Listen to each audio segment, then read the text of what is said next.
champions have fared well this far over the years.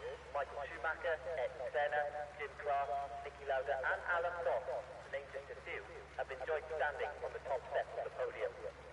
Old Routes and Radions are by far the most notorious corners on the current circuit. In this section of the track, drivers are launched from a straight into a steep uphill series of right and left corners with a blind summit.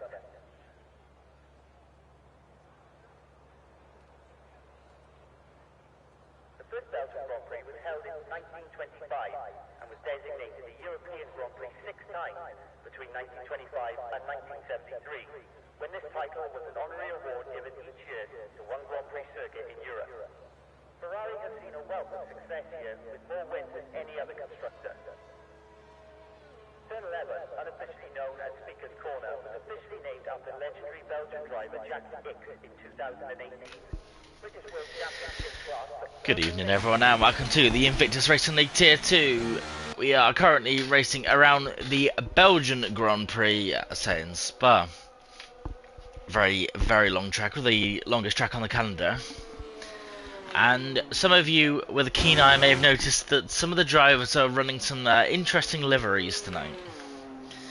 For those of you that aren't aware, there was an issue with equal performance cars not performing the same as one another, and whilst a patch did come out literally today, this afternoon, to fix the issue, we have opted to run the F1 World cars anyway, just in case there are any other issues or bugs with that patch.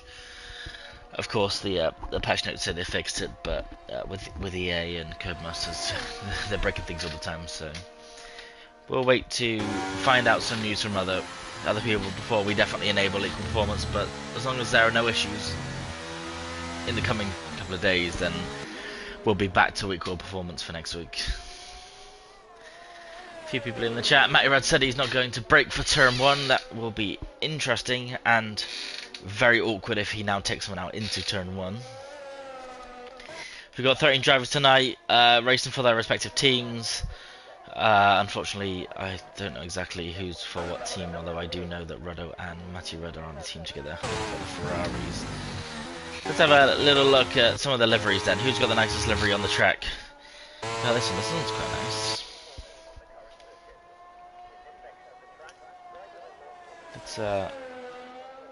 It's not too bad. What is Ryan's saying? Ryan's is a little bit boring. That one looks like one of the straight up presets. This is an Alpine livery. Oh, it looks like an Alpine livery, but it's not. There's too much going on that one. This one is frankly disgusting. Sorry, May. This is the Williams special livery. That doesn't count. That's cheating. Ruddo's not out. Smoke's got just an all black Merc knockoff, from what I can see. He might be a Merc. Oh, straight at the back of someone. I hope he's on a flying lap. Oops. And that's a 5-place grid penalty for Smoke. That's unfortunate. I do our game mode. What is like? That's a preset, isn't it? That's also a preset. And that is, I think that's a Russian Haas from back in the day. Anyway, enough looking at liveries. Let's go on board with Luke Bailey then, starting his lap tonight. 30-0 in the first sector. Not a bad time. A nice dry track for the qualifying. I'm not too sure about the race. We'll have to wait and see.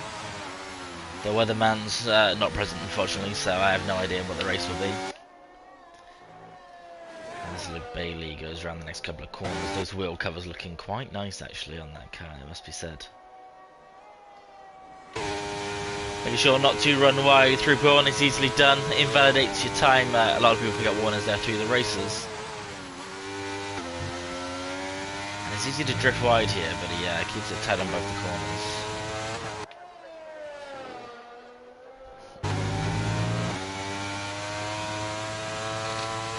So already our game with the fastest time of 1:43.9, but we weren't paying too much attention to that one because that was set on some medium tyres. A 1:43.1 then for Martin. That time's going to prove to be a lot more representative, or possibly not, as Ryan gets a 1:42.4. And then through the bus stop chicane, how will Luke Bailey fare? Can he match a 142.4?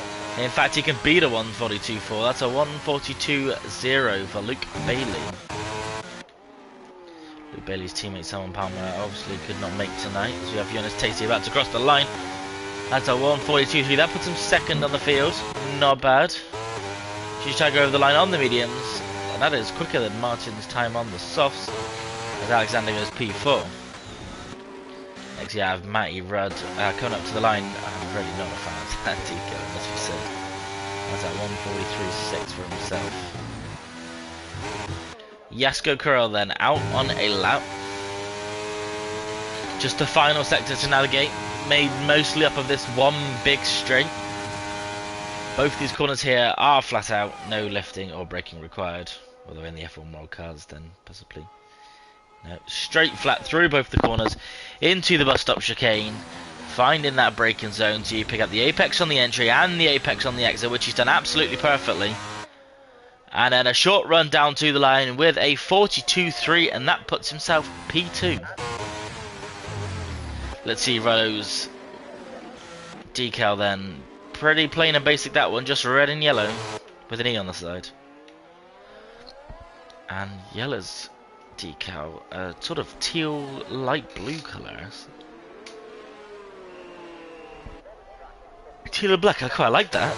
It's quite nice. Engineered Insanity. Nothing on the halo of those kind. Keep on playing this simple. It's almost a McDonald's livery here. Red and yellow.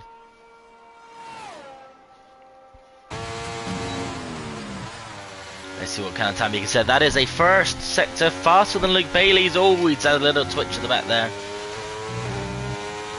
For those of you that are not driven on equal on with the F1 World Cars, it does seem that the rears are a little bit unstable. If you're running sort of a setup that favoured those equal performance cars, I know some people are not noticing that, but that obviously must be a setup thing. As he chucks the car through Puon, a little bit of counter steer to stop the car run out too wide, and not too bad a time through there either. So we have a spin up ahead. I don't know who that is. Jasko Kiro is in the gravel. Hopefully he doesn't rejoin in front of Redo here, which he does not.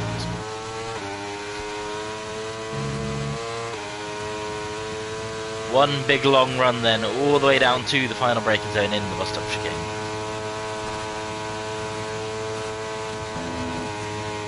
Ooh, a little bit of a snap there. I wonder if that's actually a visual thing, and not actually a snap from the driver as he clips the apex and misses the apex. And that will be then P7 for Renault.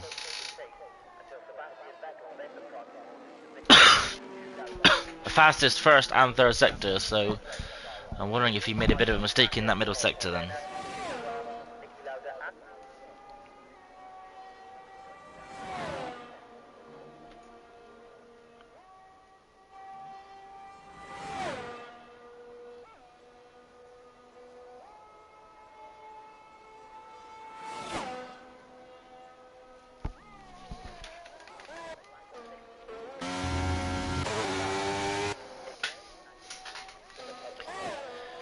Just waiting for the drivers to get round to start their next lap. Let's go on board with the Alpine wannabe. Nah, he may not, but it does look a little bit similar.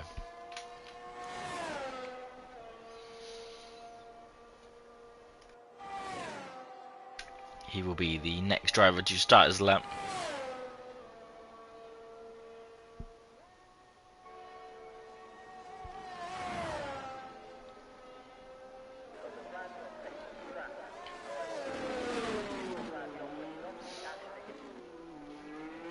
Let's see then. What can he do? He's currently in P9. A little bit of a slide onto the straight, but we will pretend that didn't happen. As we go down into La Source, it's almost quicker to not kiss the apex through that corner, but a decent run for Martin then as he runs all the way up towards the big hill of Eau Rouge and Radion. It's quite the climb up through here. No lift, full speed ahead, all the way down the Kemmel Straight. DRS wide open in that sunburst car. Down into Lecombe then. How's he gonna... Oh, it's terribly wide through there. That's gonna be some time loss, and magically not an invalidation. Again, another corner that's awkward to navigate, but he's gonna get through there just nicely. Really flirting with the track limits here as he's on the grass for P1. Well, as he enters P1, should I say. Interesting decision there, but it didn't affect his car all that much. As he gets a nice line. Then through Campus into Stavelot. It's easy to run wide here. It's invalidated, so that is that lap doesn't matter then. Let's go on board with Ginger Tiger instead. Up the hill. Got a car on the inside. It's not going to cause too many issues. Let's see if he can take Lecombe a bit smoother than the last driver. There we go. Taking that nice inside curve to carry as much speed as you can all the way through the next couple of corners. And that was taken absolutely superbly.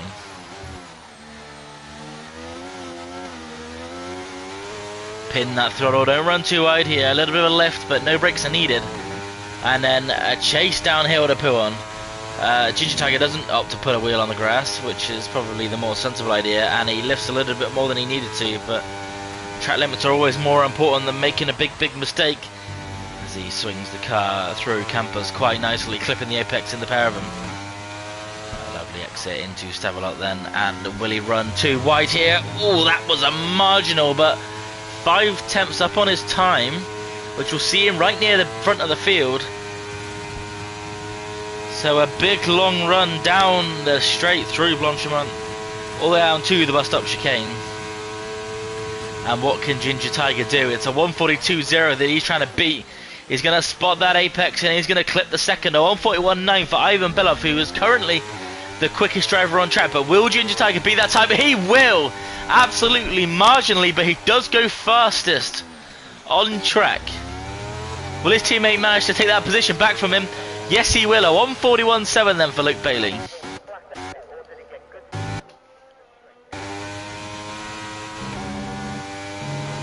Let's go on board then with LDR Gamer, who's coming towards the... Well, he's finishing up his lap now.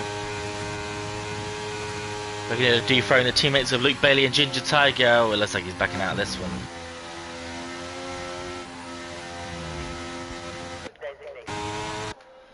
Let's go on board then with Smoke, who unfortunately has a 5-place grid penalty.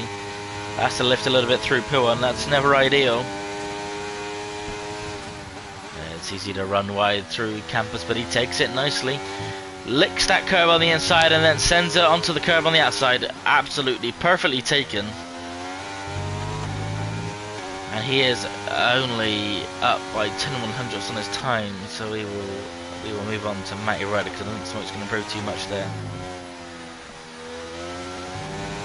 Deacon, I'm sorry, it's not for me. Little bit of a twitch there through P1, but it's fine. Keeps the car in one piece.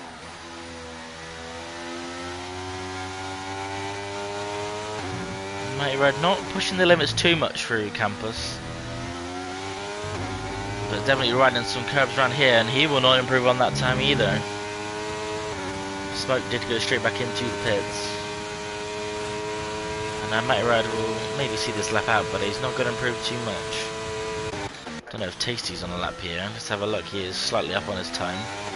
That could jump him a position. Not quite. And Matty Rad comes around the final corner. 143.6 so far. He does go 3 times quicker. He jumps Smoke. But that's about it, unfortunately. It was a double run for Matty Red. I don't know if he did a double warm-up.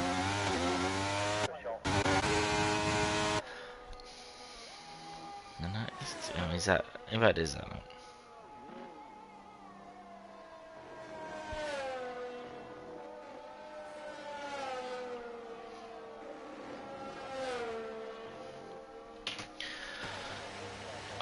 Oh, he is out.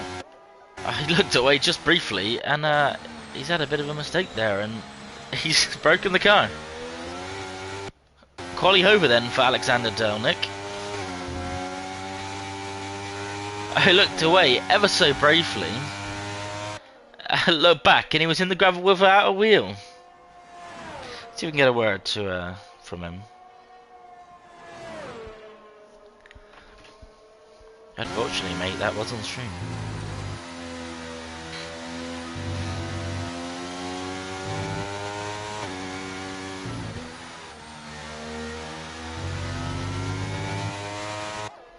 He's got a chrome car. Not too sure how I feel about it. I think my favourite car was that purple one. I can't remember whose it was.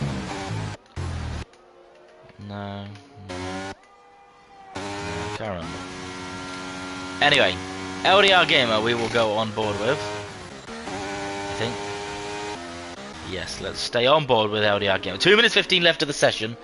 And not much time to get your laps in. So now is the time as we see a car fly into the pits out in the back. Matty Red, I'm not sure he's going to get out in time for another lap. So he's going to be starting in the back of the field. But we are on board with LDR. Actually, let's follow Ruddo as he's further in the lap. Because this will be the final lap for the pair of them.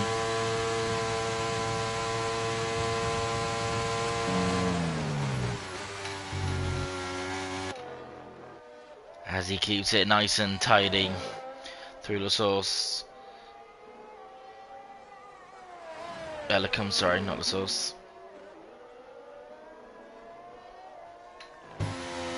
Keep that car on the track, no invalidations, Mr. Ruddo. Right then, down into Pill on one wheel up on the curb, almost in the grass. Yellow flag ahead, that's drivers letting each other through, although I don't think any of them are actually on a flying lap. So that doesn't really matter too much, but we will stay on board then with Ruddo 24, looking to improve on P9, his teammate down in P12 and he's invalidated. He's going to have to back out of this one and get as much battery back as quick as he can to have one more chance at the final lap. So let's go on board then with LDR Gamer, who is slightly up on his time currently. A little bit of traffic up through Blanchemont. Hopefully they don't get in the way too much. No, he's out of the way. Oh, some traffic everywhere. It's okay though, they're out of the way. Down into the bus stop chicane. Spotting that brake, lovely. Taking as much of the curb as you can. Kissing both apexes very nicely. A little bit of a twitch on traction, but that's not an improvement in the end then for LDR Gamer, and that will be that for his qualifying. We've got... Is that Luke Bailey starting a lap? Whoever that blue car is, I want him. Yes, here we go. Martin, you are on the screen then. What can you do? Currently P11 with a 1:43.1. Fastest time is a 1:41.7. The session is over and Matty Rudd unfortunately did not get another lap in. He didn't even come out. It wouldn't have been much time. Kissing the limits there for Martin, but he's not improving unfortunately. So a 1:43.1 is where he stands, although he could have made a big mistake in the final sector, so I will not be too quick to judge this time. Let's see, down into the bus stop chicane then. Oh, a lot of curb. Not invalidating though, maybe too much to curb through the second corner. And no, doesn't look like much of an improvement there for Martin. In fact, he almost ties his best time. Gasakiro then over the line. Is he going to go quicker? He's going to go to P2. P2 for Yasko Kuro. We got a white car coming over the line. That is Ryan into P5. Sorry, it's harder to find out who's who because of the colours everyone is using. We've got Ginger Tiger, who is not up on his time. 2 tenths down, and he's going to put that one straight in the pits. Next up, we have Smoke through the final corner. He's massively up on his time, 7 tenths. Where's that going to jump his car up to? He's going to jump up to P7. A brilliant time for him. We got Yellow coming over the line into P5. We've got next a white car of Ivan Belov into the pits. He invalidated. We've got Ruddo then, who invalidated last time, and he's invalidated again. Audio Gamer followed him into the pits as well. And last but not least, we got not Ivan Belov, we've got Luke Bailey coming over the line, but I think he has got pole regardless, but he might improve on that time, and he does. 1:41.640 for Luke Bailey, and that is pole.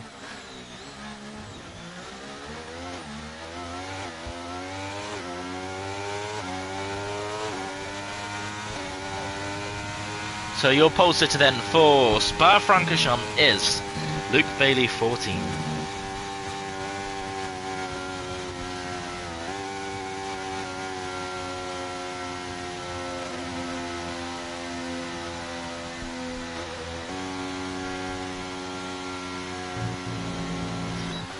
Yeah, Tier 3 was a downside closer. It's well, it's very close between second, third, fourth, fifth, sixth.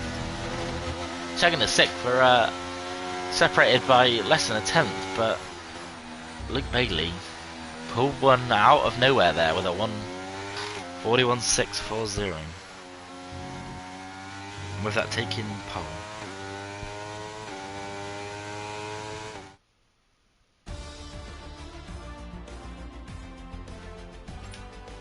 So then let's take a run through the order for the race. I will try and get you in, Blake, but I'm not sure you can pick a car now that qualifying's finished. We have Luke Bailey on pole, then we have Jasko Corella in second place, we've got Ginger Tiger in third, Ivan Belov in fourth, Yella in fifth, Ryan in sixth, we have Jonas Tasty in seventh, Smoke in eighth, Alexander, one of the new reserves, in P9 with a debut driver to crash in qualifying, but we will gloss over that one quickly. We've got LDR Gamer in P10, Rodo in P11 with his teammate down in P13, split by Martin in P12.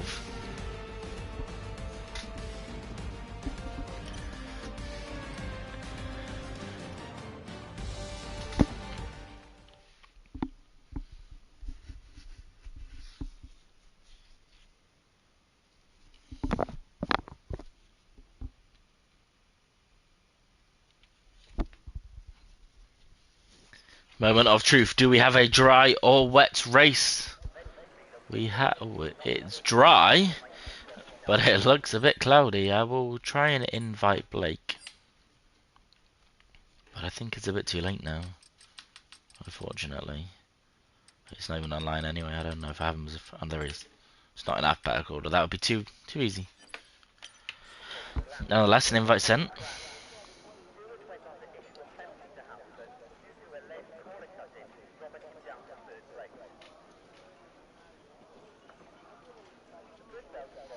Strategies tonight then around the Belgian Grand Prix. It is quite often a medium soft can be run here fairly comfortably, or a soft medium, and that will probably be the ultimate and fastest strategy. I think it was the strategy that won last night. Scotty, who obviously won last night's race, I think you ran a mediums to softs if I'm not mistaken.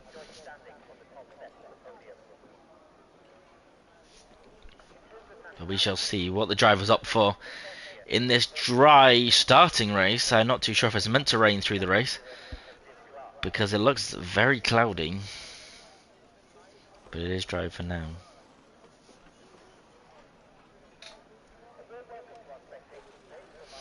Looks a little bit strange without all the official drivers in the pits, just the blank black and white boards for the first and second drivers.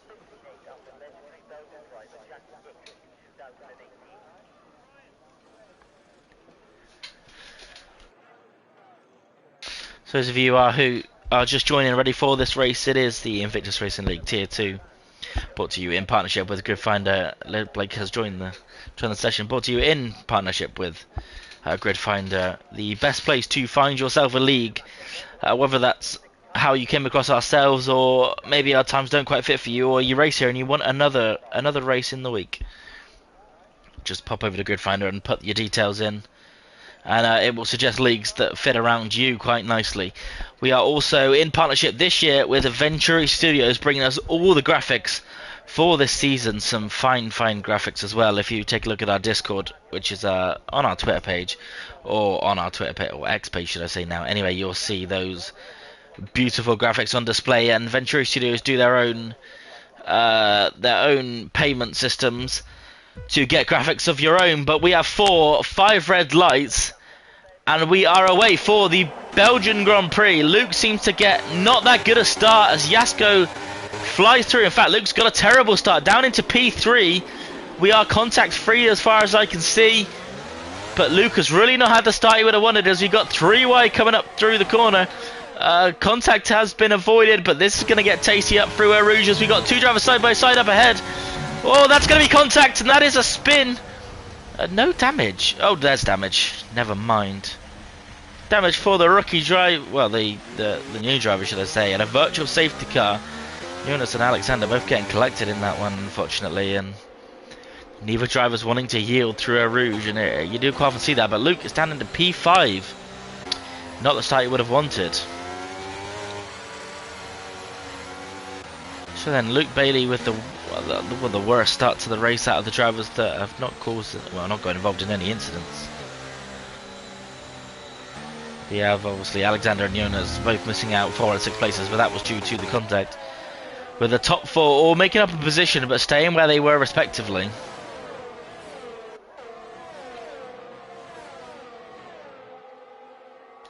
As we are green flag racing up the inside from Ginger, and that's going to tag him around.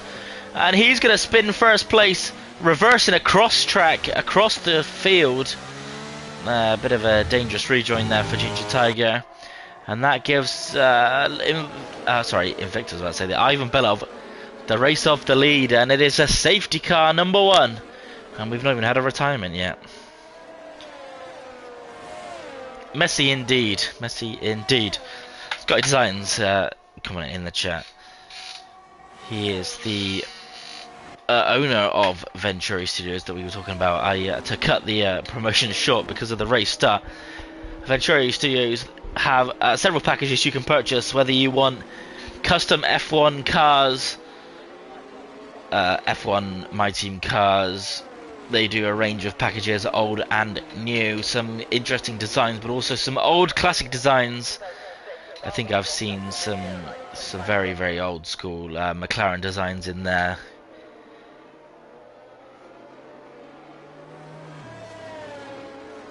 Sorry, I was reading the message there. Some of the old McLaren designs. I think also some old Lotus designs are in there as well. But also they like to keep on top of the current F1 cars and update them as they do in real life, unlike the F1 game, doesn't like to keep an eye on that one too much. But Luke Bailey running almost the same decal then, he said, and it's actually the decal that I said I liked the most when I was looking at all the cars. And that decal did win the race for Scotty yesterday, so let's see if it will bring the same fortunes to Luke.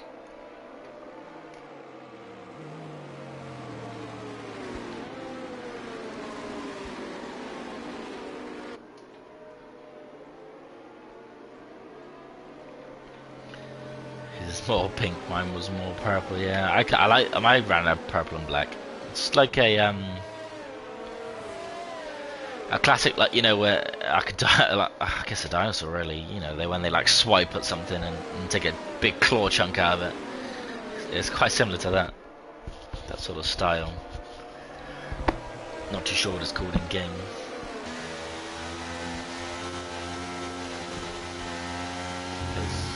We have someone who's forgot to change back over to their main account. Whoever commented that the safety car came up because Ginger Tiger and Yasko Crow got caught up in an incident. It looked really to me like Ginger Tiger tagged the back of Yasko, but that'll be for the shooters to decide. Later on, as we have all the drivers bunching up, and the safety car should hopefully come in at the, well, that will be the end of, the end of this lap. Fingers crossed. It's stupid. No worries, mate. No worries. It doesn't matter.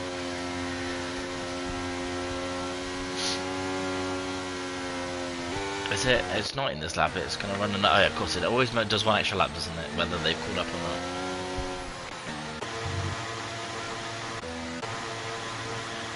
I think Alexander is trying to carry to some fuel.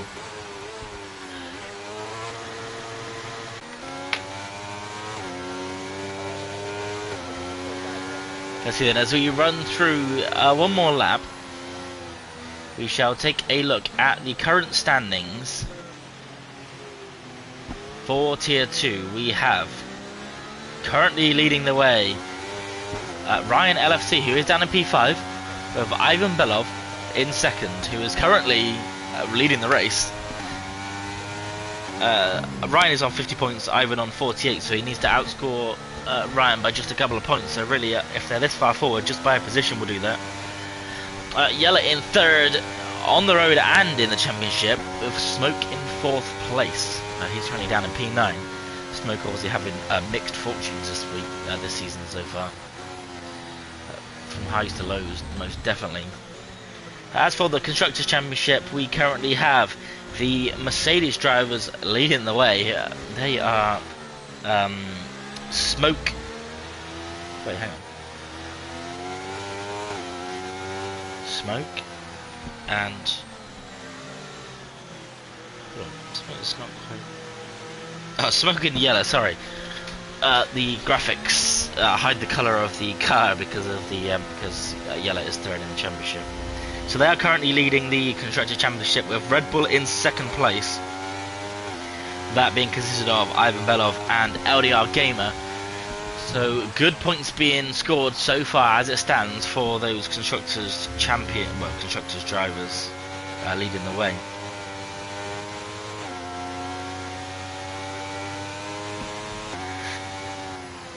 Blake did get in, but unfortunately couldn't pick a car. That's a little bit of a shame, as we have the safety car then coming up to the third sector mark, and hopefully we'll see a big message across the front of the screen saying that the safety car is in this lap.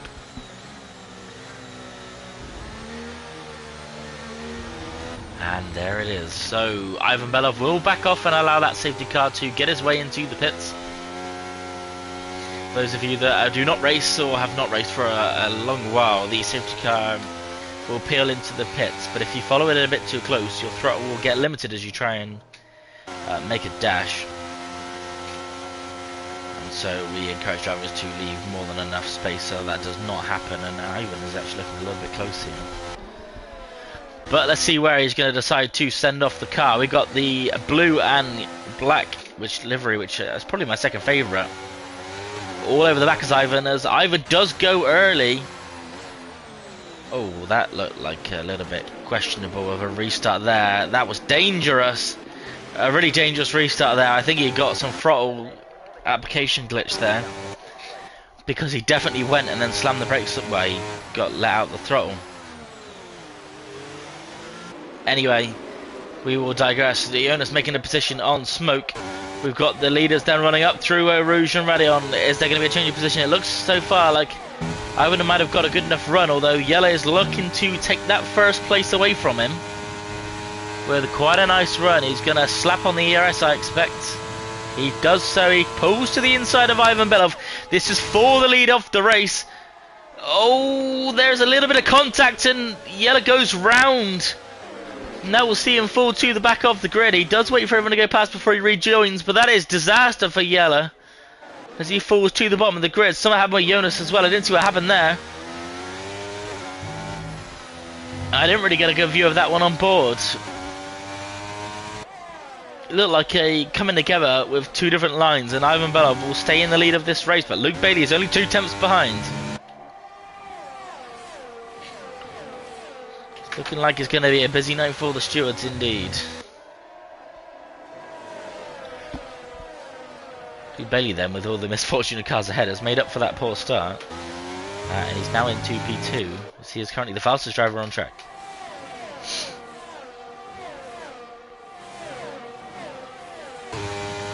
Let's see then, is Luke Bailey going to go for a move down into the bus stop chicane? Is he going to send it up the inside and go for an almighty dive bomb?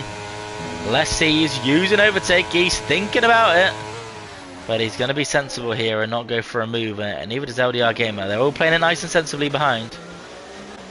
As we just watch the drivers behind all filtering through nice and cleanly. But we will divert our attention back to the front of the grid. LDR Gamer the fastest lap, but that probably won't last too much longer as it was a safety car restart.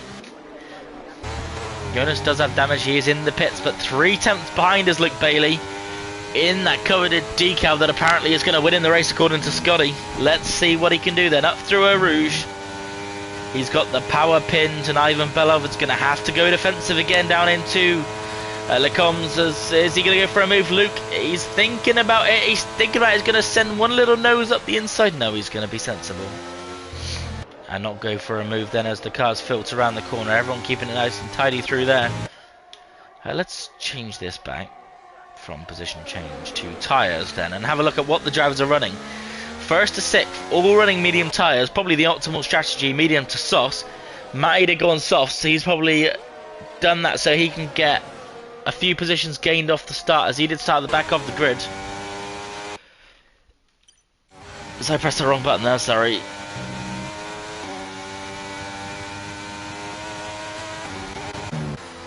That is not the closest battle on field. The closest battle on field is Ruddo chasing down Martin.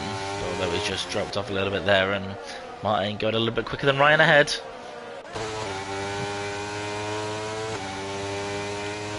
Let's see, is Martin going to fancy a move down the inside into the bus stop chicane? I don't think he is. We've got a move for smoke on the horizon here for Matty Rudd. He is pushing him through the corner. Is he going to send it to the inside of the bus stop chicane? Is he going to go for it? No, he's going to play it safe. The Williams, well, not the Williams, but the Williams work car behind him. Almost sent into the back of him as DRS is enabled, sorry.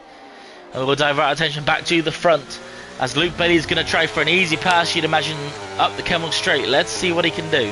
3 tenths behind, approaching Eau Rouge. As long as there's no moments up through here, he will be fine to go for a move on Ivan. In fact, he gets a better run through Eau Rouge and Radion. And up the Kemmel Straight with that overtaken DRS. It's an easy pass, and there's nothing Ivan can do about it. Smoke does also make that move on Matty Rudd, and in fact Matty Rudd loses the second position up the Kemmel Straight. Obviously gone for a lower front wing. As we have contact with Rudd and Martin, I think that was. Martin is out off the race. I didn't see what happened there, and that will be another safety car then. Martin in the wall on the right hand side. That could have been just a drop of the throttle or contact. I didn't see it. Let's have a look at Ruddo's car. Ruddo's car looks intact. But that is a second safety car and our first retirement.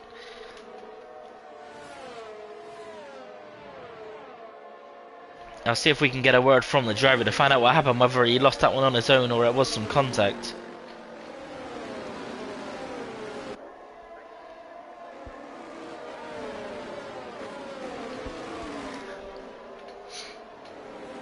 But as it stands, Luke Bailey will be in the lead then. Jonas has picked up a drive-through. Under safety car conditions, that is not ideal at all. He will have to serve that one as soon as the safety car ends, so you kind of got to think that's race over for Jonas Tasty.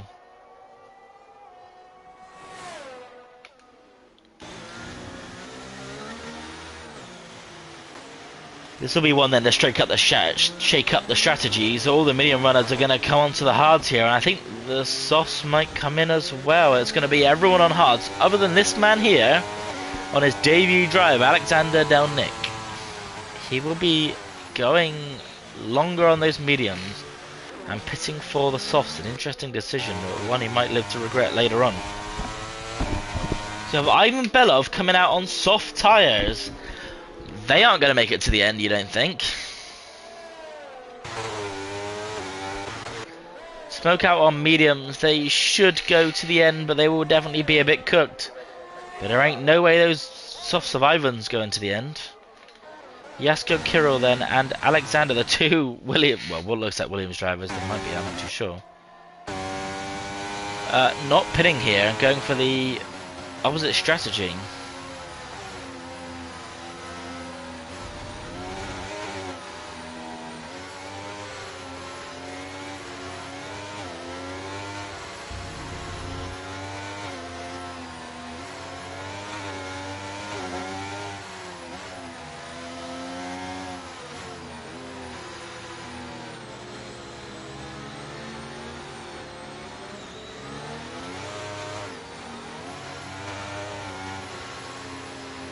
This does then lead the door wide open for everybody here.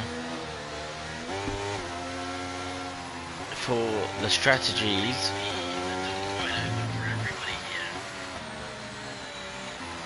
Well, the strategies are equal and level, should I say. Only one really with probably the one to watch here is going to be Smoke. He's going to be the quickest on those medium tyres, and I think they will last till the end, or you might have to nurse them a little bit, maybe towards the end. But they will no doubt last, as Scotty says that Louis Bailey managed those softs from lap 11 to 12 when he pitted. That is exactly right, mate.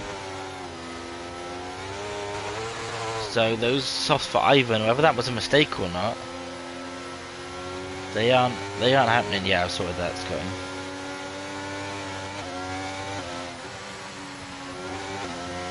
They are not going till the end, and you got to think that he could have just thrown away a P1 or 2 here.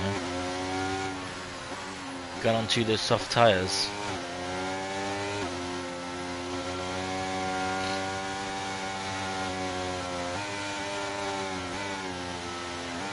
We'll have then one more lap under the safety car. Did Ivan mean to go on those softs? I really don't know. He might even send it in the pits now. No, he's not. Be interesting. I think even one more safety car and he's still going to have some worn tyres. We will see then. There's a long way to go just yet.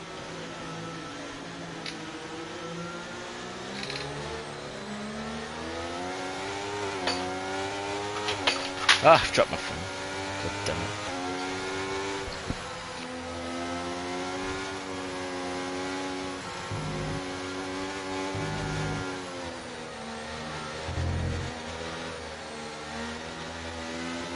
So as it currently stands, we have Luke Bailey net P1 with Ivan Belov right behind, but he is on the softs.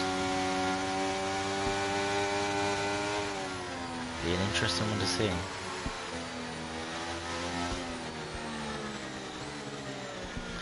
Alexander and Jasko Kul, of course, are going to have to pit.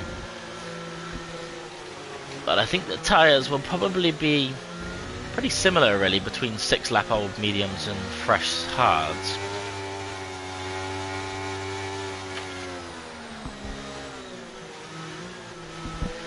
So they are trying to run those to the end, but I just can't see that happening either.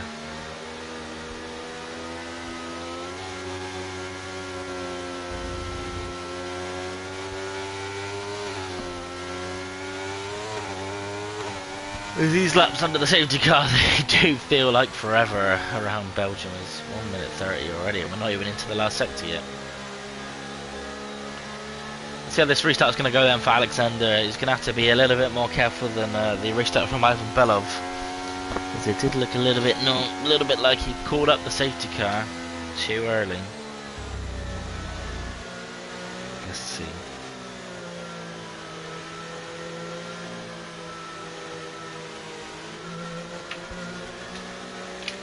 As we are waiting for the message that the safety car will be in this lap. There it is.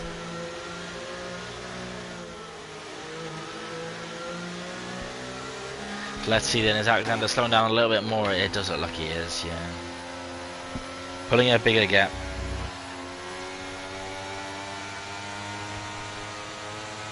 Or should I say let the safety car pull a bigger gap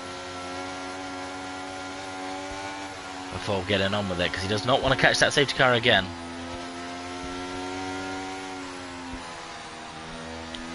Let's say again, like Ivan Belov did. When's he going to go then? Safety car is in the bus stop chicane, and the safety car is into the pits, so it could be that Alexander can go any time from now then. He's going to go in the middle of the chicane is my guess. On the exit. Is he just going to go straight out of the corner? Oh, a bit of a snap there, and he has gone. It's not seemed to have mattered too much as Jasko gets a decent restart. Ivan Belov already on the rear of Luke Bailey, but of course we know the tyres probably not going to last till the end, but we will watch this one because I think it's going to be an easy move for Ivan Belov up through Eau Rouge. 2 tenths behind Luke Bailey is going to get a better, there we go, better line through there. Overtake on already, and down the inside of Luke Bailey, easily dispatched for now. Looking up ahead, Jasko Kirill almost there for a move on Alexander, but not quite. Luke Bailey, oh, a big snap there for Alexander, and that is a big mistake. He does rejoin into some clean air, fortunately for himself, but that really is strategy ruin then for himself, as he's just going to fall down the order a little bit more. Contact with Ryan. Trying to go around the outside, and he's going to get that one done. Oh, looking for Ivan Belov then on board. 2 tenths behind Jasko Kirill with some worn medium tyres, whilst he is running those nice, bright, fresh, soft tyres. Oh, he runs into the back of Jasko Kirill, and they've both gone around contact with another car behind. I'm not too sure who that was. Chaos, front wings flying all over the place, and that is a virtual safety car then. Oh my god, it's just chaos for everybody tonight. I saw a white wing break in the background, but I don't know who that was. 5-second penalty thrown for ignoring safety cars. Oh, it's a mess of a race, it must be said. Luckily it's staying virtual for now. Oh, it's disasters all around the field. LDR game with no wing, I think that was the one we saw break. Ivan Belov with no wing because he took the out, well, he rear-ended Jasko Kirill, Yella and Jonas Tati both through unscathed. Matty Rudd, okay, not making a position, it's those going into the pits. As we go green flag racing, Luke Bailey then has a 2.5 second lead.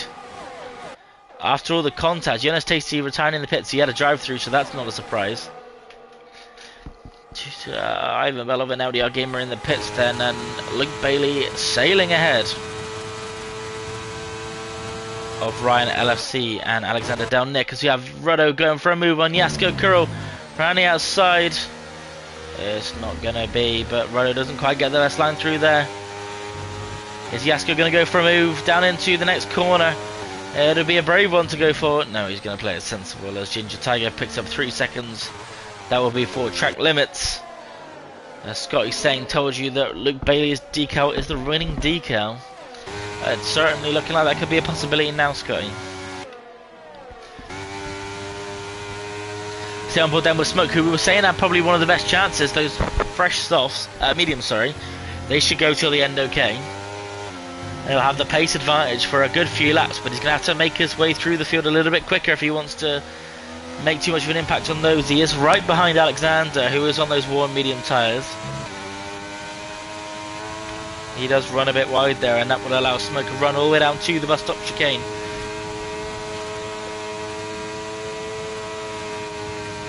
It looks like he doesn't quite have straight line speed. Alexander will stay ahead for a little bit longer, almost tagging the back end of Ryan LFC. DRS is then once again enabled. Ryan taking out half a second in that lap to Luke Bailey. Ginger Tiger the fastest on track, but with a little bit of a corner cut. Let's see then, is Smoke able to make a move on Alexander, who is out of DRS as it stands, which will be vital for Smoke making a position here. He gets on the ERS nice and early. The rear wing opens nice and wide while the rear wing of Alexander stays. Is it open? I can't really tell there. I don't know. Can't really tell as there's contact between Smoke and Alexander. Smoke does get through eventually. Without a bit, there is a little bit of pushing and shoving, but he makes his way through. As he's then going to set his sights on Ryan LFC up ahead. Meanwhile, Ruddo is closing that gap all the while to Alexander down Nick, who's going to be struggling on those medium tyres, and don't forget he's going to have to come, well, he doesn't have to come in the pit, but I can imagine they're going to run all the way till the end, and if he does stay on them, he's just going to lose position slowly but surely. He's currently staying in the DRS, I'll Smoke quite nicely, but that all could change at the bus stop chicane in turn 1. Oh, big crash! Big crash for Alexander Delnick. A massive snap through the corner, and he absolutely smashed into the wall. We got a brilliant view of that on board with Ruddo, and that is a safety car then. Scotty says Alexander Delnick's tyres will not go to the end. That was an almighty thud into the wall. He almost flipped the car.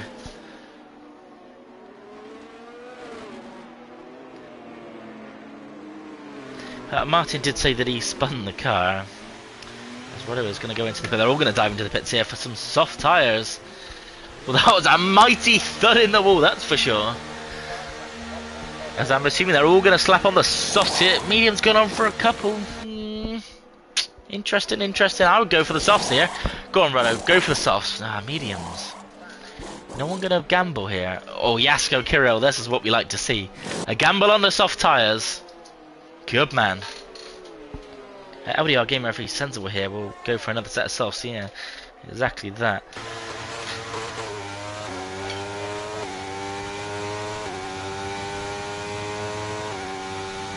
We like a gamble here onto the soft tyres. He'll run it, I don't know, Lewis made them hold off alright. From lap 12, that was without a safety car. We'll see. Yasko Curl did have leading pace.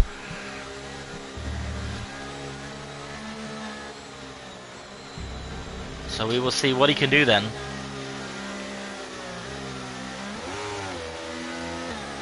But that crash, that was an almighty thud. And Ruddo probably was absolutely pooping his pants.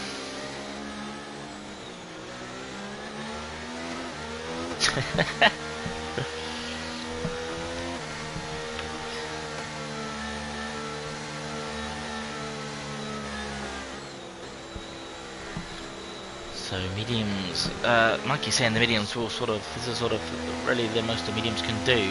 But Louis the Tire Whisperer, as Scotty rightly said, did obviously make them last. He allegedly was making sweet, sweet love to his toes.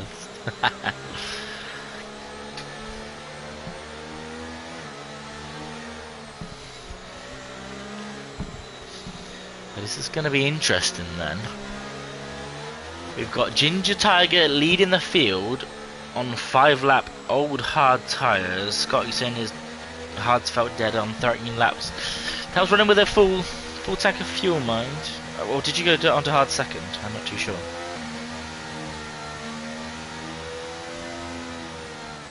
Ginger Tiger leading the race. Love to see it from JP, who unfortunately was having wheel issues.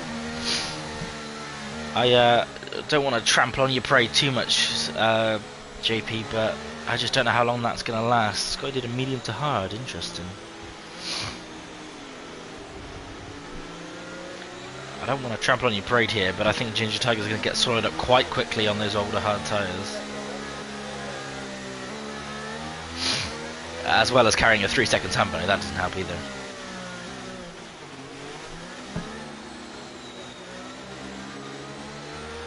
Let's see there, what can he do?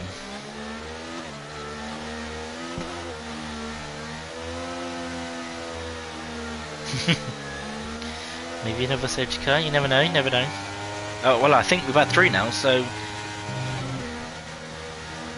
that might be it for safety cars. I can never remember how many will come out. We've had 3 safety cars, 2 VSCs. Maybe the chance of one more safety car, I'm not too sure.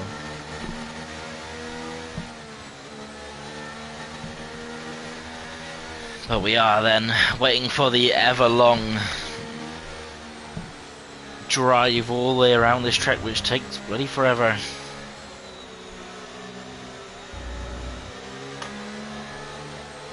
Under safety car conditions, it's like racing in the wet.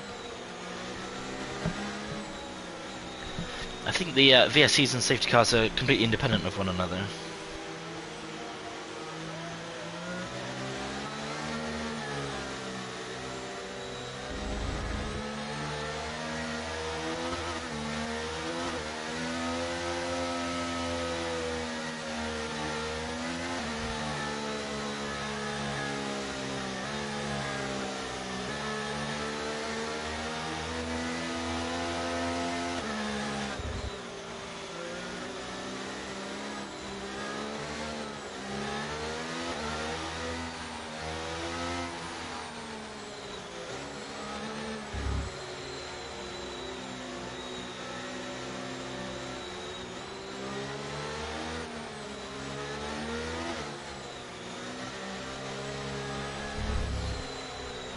Let's see, and safety car is in this lap. JP said he's wrong again. Yeah, you might be right. I'm not too sure, but I don't know if VSCs, like how many VSCs comes out makes a difference. Maybe it does. I'm not too sure, to be honest, mate. Let's see then, a restart for Ginger Tiger. That's my drink that's also now on the floor. Lovely.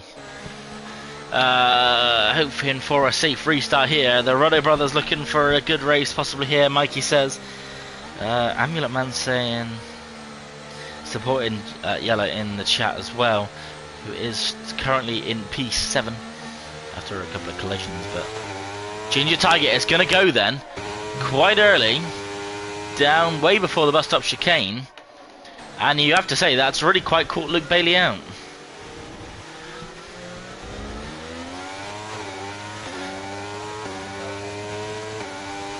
Only issue here is Luke Bailey has the fresher tyres, but Ruddo is looking very pacey here. Up to the back of Smoke, the closest gap currently on the field, 3.5 tenths. As they head up to Eau Rouge again for the 14th time this race. 2.5 tenths between the pair of them.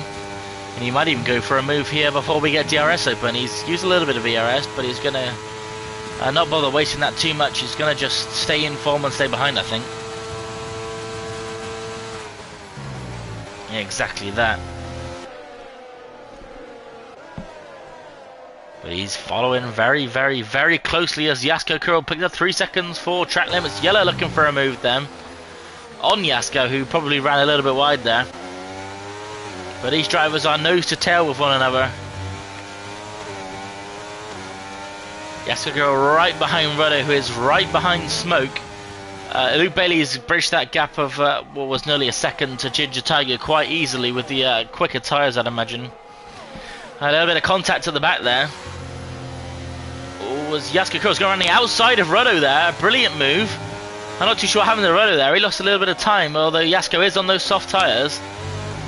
But that was a lovely move by himself up in 2P5.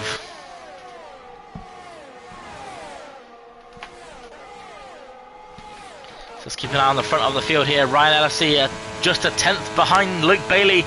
He's going to go to the outside for the bus stop chicane. Round the outside, brakes later than his opponent, and that will be move done. Let's see if Luke Bailey can respond to that one. And that is position then to Ryan.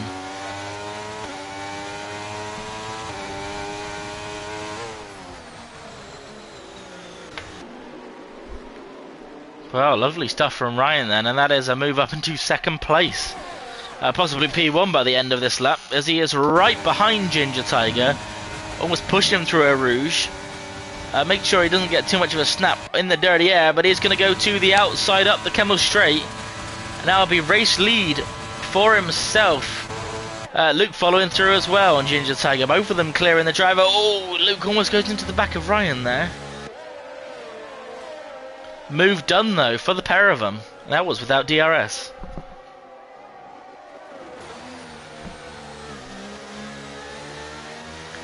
And Scott is saying that Ryan must have much lower wings than Luke Bailey.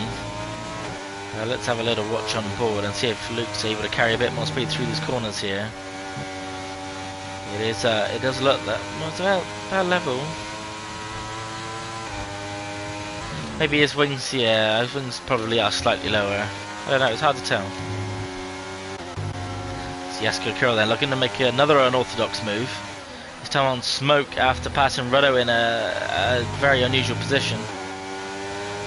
But he is all over the back of Smoke. And he might even look for a move down into the bus stop chicane. No, he's going to back up a little bit.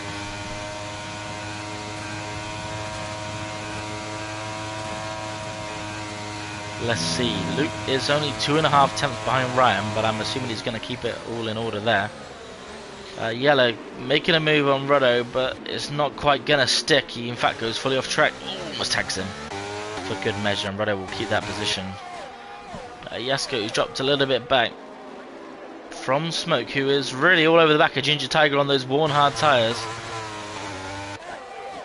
But attention should probably go to the front of the field, as Luke Bailey is looking for a move on Ryan to retake P1 here. ERS is on, DRS is wide open. Ryan's saving. Luke's going to go to the inside on the Kemmel Straight. Move done before the corner. That was quite easy. Smoke can't quite catch. Jasko Kurl can't quite catch Smoke either. And he's going to have to get a move on those soft tyres if he wants to make any more positions, because they will start going off very, very quickly. 3 seconds to LDR Gamer, the 4 track limits. Jasko Kurl and Ginger Tiger also carrying 3 seconds as well. But he is all over the rear of Smoke. Down at Depulman's not really a place you can make a move. And he's sensible there and doesn't try and send it.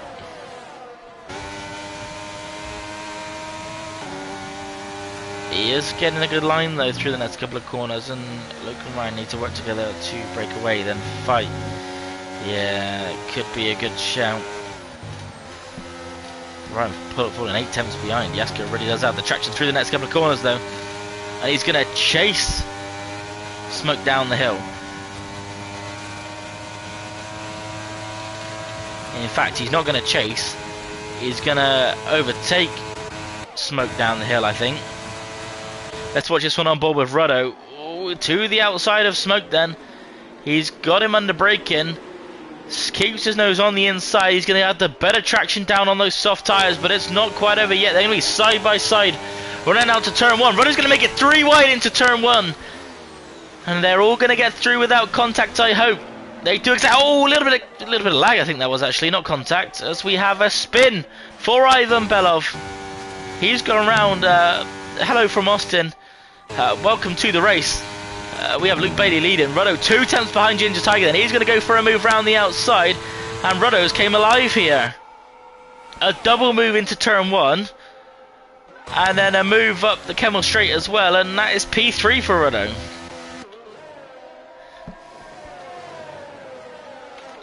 And Smoke then losing another position, and he's slowly going backwards. Down into P7.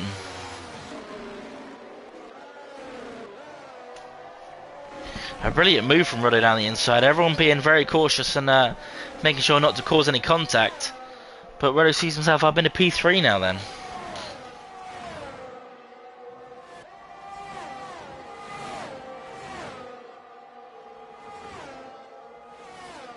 Mighty Red picking up a penalty. Yellow and Ginger Tiger fighting. Yellow getting past Ginger Tiger on those older hard tyres, and you think they are starting to drop off now, and he's experiencing some issues with those. What isn't dropping off just yet are those soft tyres of Jasko Kirill. They're playing along nicely. Obviously Mr. Scotty said that it was too early to go on to those softs. That was Eric saying it's Xerox. Okay, got you, mate. Is Jasko going to go for a move on the inside of the bus stop chicane? No, he's going to be sensible here.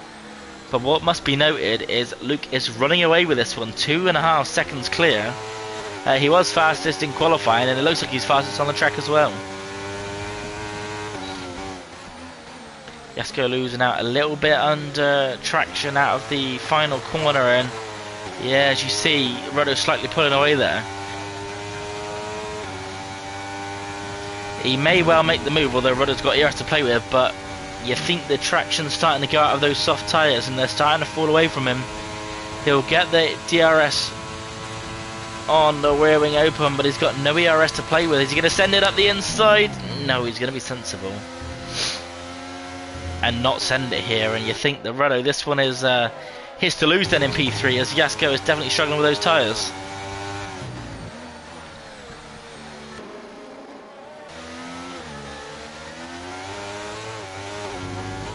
So we get a nice onboard shot from Yellow. He runs a little bit wide there. No penalty though.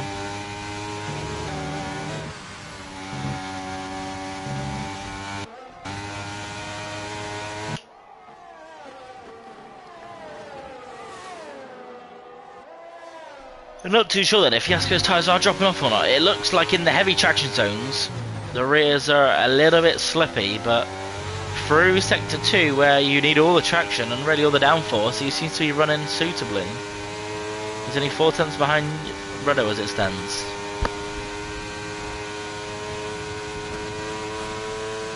Ruddo then losing a little bit of ERS to try and break that toe and pull away, but I don't think it's going to do a whole lot for him as Jasko sends it into the final corner. Let's see then. Round 2 for Jasko, Kirill and Ruddo. 4 tenths is the gap round the final corner, and Jasko doesn't lose out at all in the final corner. Oh, Ruddo running terribly wide there. That's a mistake, and that's going to really leave the door open for Jasko Kirill then to make a move. No rain, unlike T4, says Xerox. Rain always spices it up, so I wish there was a bit of rain, but I think Jasko's going to go for an easy move here on Ruddo. Rear wing open, he's going to use that ERS as well. He's not got much to play with, but he's going to fly past Ruddo, and that will be P3 then for Jasko on those worn soft tyres. Also onto the back of Ruddo is Yellow. Thanks to that move, he's really looking to make a move nice and quickly here. Oh, contact again. He luckily doesn't spin the car, but that's going to allow Jasko to run away, and that's the DRS. He's out of it now. As Yellow is all over the back of Ruddo, runs a bit wide there again. There's still no penalty though. That's got to be a warning, mind. Rodo is out of DRS then on Jasko Kurl. As it stands, that will leave him vulnerable to Yella on the straight if he cannot find a 10th and a half through these next few corners. Yella chasing him all the way down the back straight then.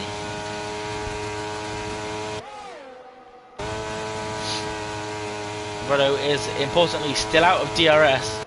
He's not got much DRS to play with either. Yella thinking about going to the inside. Jasko's going to have DRS on Ryan, so that will help him pull away, but Rodo is inside DRS range. Although he didn't get into turn 1, so that's not going to help his case. Yellow, is he going to go for a move up the inside into turn 1? No, he's going to be sensible through the source. Rodo getting a little bit of a better line through there this time. But definitely out of the DRS of Jasko Kurl then.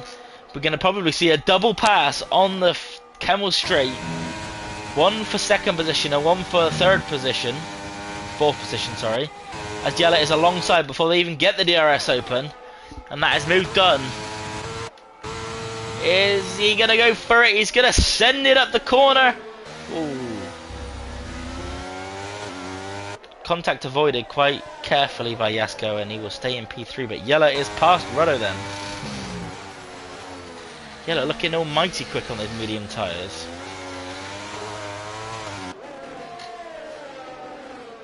Maybe he's a little bit of a wheel whisperer as well. Important to note, he did sort of tap the rear of Rodo a little bit earlier, so hopefully no more repeats of that. As the flashing red lights of Jasko Kurl will just signify to Yella that it's an even easier overtake on Ryan LFC. They've both got pace behind Ryan, but neither of them can get past just yet, and I think they're going to run out of time to catch Luke Bailey if they do make a move.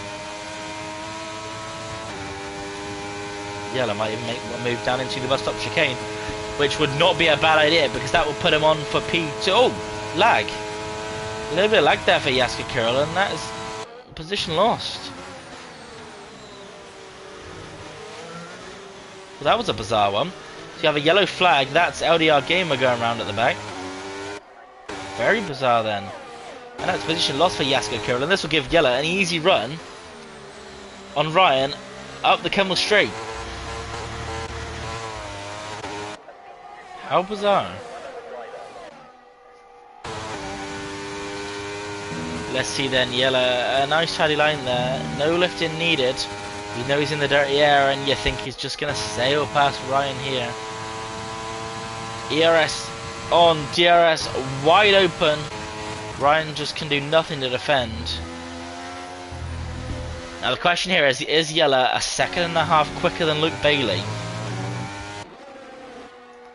Be a tall order to make a move on Luke. I think it's going to have to be P2 for Yella here. Rodo unfortunately falling back through the field then down to P5 now. Ginger Tiger and P6 are snuck behind him on those worn hard tyres. But it's not over yet. Ryan is still 7 tenths, 8 tenths behind Yella, so he could look to make a move next lap if he can stay behind him. Jasko Kurl is fully out of ERS, still blinking away. Rodo then maybe thinking about making a move.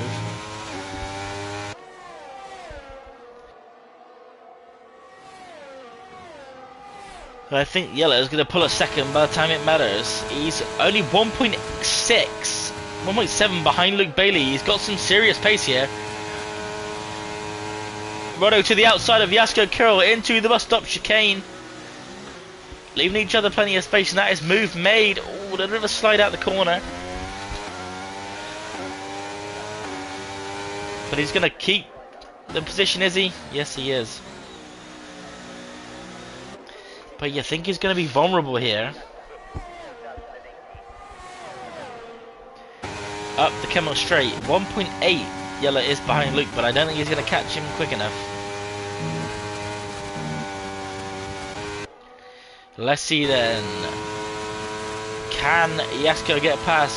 It doesn't look like he's got the ERS to use, and he's not going to be able to get past Rodo. Ooh, late on the brakes, but it's not going to happen. Smoke making the move on Ginger Tiger, who's just going to go a bit further back on those worn hard tyres.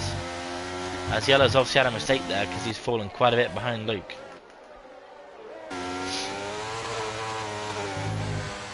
keep on board with Jasko Kirill though. Runs a bit wide there. He's obviously got a 3-second tap on it as well, so Smoke is going to look to chase him here.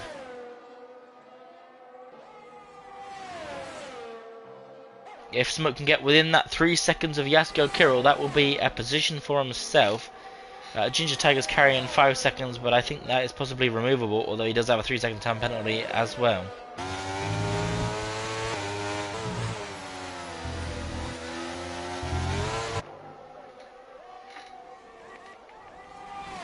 Yellow has used all he had. He wasn't able to catch up. And keep an eye on Ginger Tiger, who actually could retake the position on Smoke here.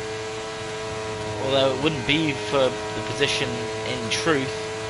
To the outside of the bus stop chicane as Luke is going to go over the line to take P1. Ginger goes, unfortunately, a bit too deep and that move won't be made. So let's go back to the front. Rodo crosses the line in P4, Jasko in P5, but that battle will mean Smoke will not take that position off of him. And we'll finish in P6. We got Ginger Tiger in P7. Never mind, Matty Rebel jumping, but that 5 seconds should be removable for Ginger Tiger.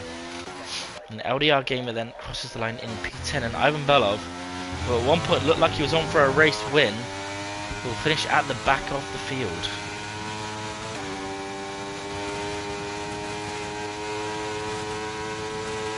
So all eyes are on Ivan Belov in the Russian hat, it looks like, but chrome instead of white.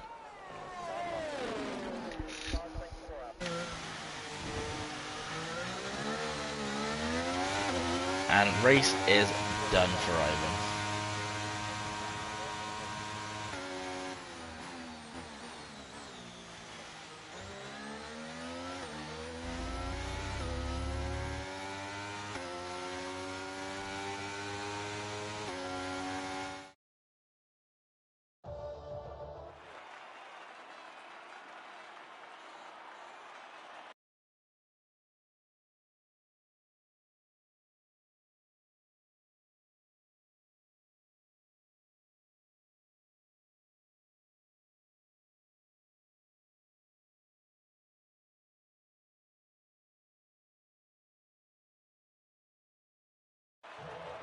So we're just making a party ready for the interviews at the end there. We will ask Yella and Luke to join.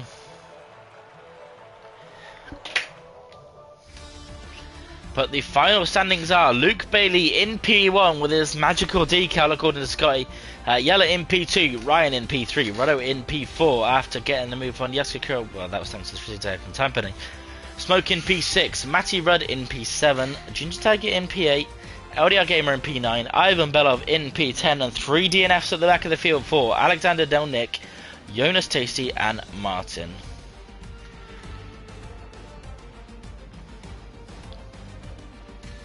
Let's see if Luke and Yella are both going to join for an interview then at the end of the race.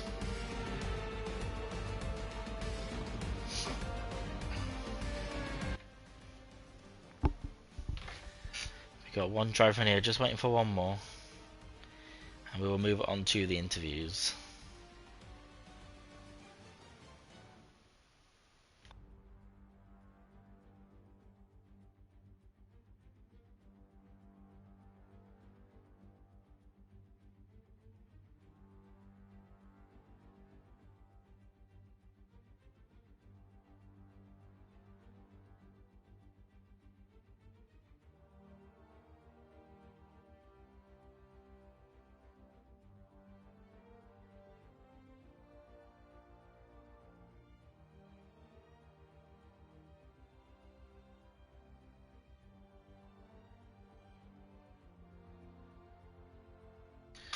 We got Luke, the race winner, in, just waiting for Yella to join as well.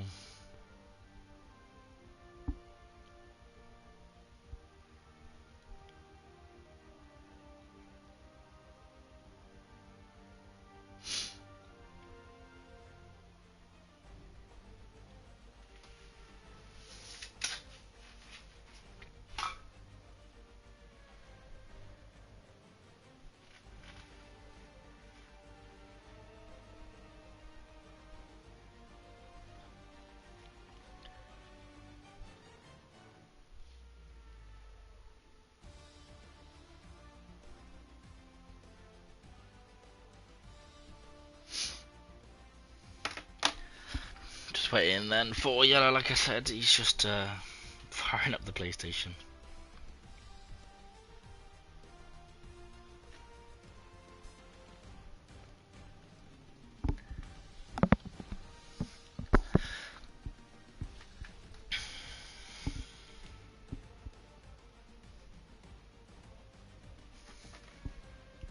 Oh, didn't mean to do that.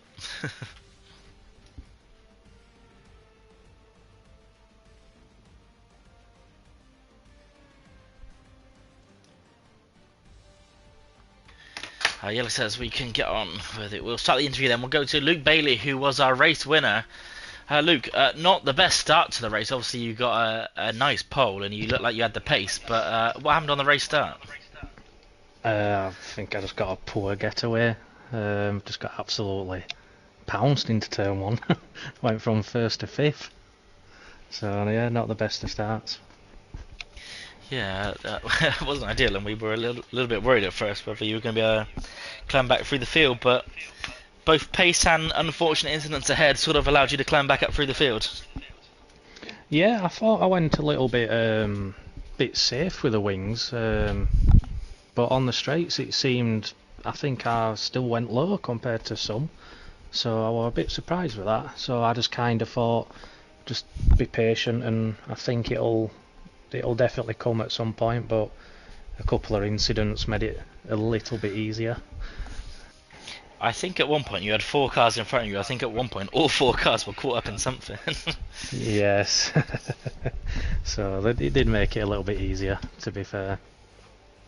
But on the restart you weren't in the lead, so you still had some work to do. Obviously 2 of those were 2 drivers who stayed out, so that made that a little bit easier, but you definitely had the pace to keep that first position and run it all the way to the end. Yeah. I think I was a bit unsure whether to have pitted or not, but I thought I've kind of got to pit, because if I don't and everybody else does, I kind of at a sitting duck, so I thought I kind of felt like I was forced into pitting, but it turned out the right decision, because near enough everybody bar the 2 did, so yeah, I think it was the best decision in the end. Yeah, usually sort of unless there's like 5 or maybe less laps, people tend to come in for that faster tyre. It is always difficult though if you lead in the race. It's a bit like when it's about to start raining, and you don't want to come in and be the only one, but you also don't want to be the only one that stays out as well. Yeah, just glad it was the right decision. Well, it was a brilliant result, and you did look the fastest out on track tonight. Yeah, like I said, I was still a bit shocked with the wings situation. I thought I went very safe, and yeah, a bit shocked with that one, with the wing situation. It looked like maybe only Ryan had similar wings to you. He was quite quick on the straights, but you sort of just pulled away in the corners. Yeah, I think if it wasn't for pulling away through sector 2, trying to get away quite quick after that safety car, I think it would have caused a bit of an issue with the safety in the DRS. So I think just managed to keep that gap just perfect. Well, it was a brilliant drive nonetheless, and a well-deserved win, a pole and a race win, mate. Congratulations. Yeah, thank you. And that is all we're going to have time for. Yellow's having some technical difficulties, so he's not going to be able to join, unfortunately. And I've got to be on my way, but congratulations to Luke Bailey, Yellow and Ryan for a podium tonight, and that will help some of you in the driver's standings quite nicely. It's been Invictus Racing League Tier 2.